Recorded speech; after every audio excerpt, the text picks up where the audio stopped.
ఈ పద్యం ఒకటి. కశ్యప ప్రజాపతి ఇది చెయ్యి నీ కోరిక తీరుతుంది అనలేదు. ఆయన అన్నాడు, భగవంతున్ పరమున్ జనార్దనున్ కృపాపారీణు సర్వాత్మకున్ శ్రీహరి సేవ చేయుమతడు సంతుష్టును పొంది. మహానుభావుడమ్మ భగవంతుడు జనార్దనుడు శ్రీహరి ఆ విష్ణువు యొక్క సేవ చెయ్యి.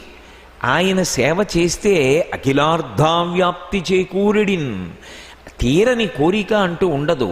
భగవత్సేవల పొందరాది బహు సౌభాగ్యంబులన్ ప్రేయసి. ఓ ప్రియురాలా, అసలు భగవంతుడి సేవలు చేయడం వల్ల ఈ కోరిక తీరదు అన్నది ఏమైనా ఉంటుందా లోకంలో? అంటే ఆయన జవాబు చెప్పాడా, ప్రశ్న వేశాడా? ప్రశ్న ద్వారా జవాబు చెప్పాడు.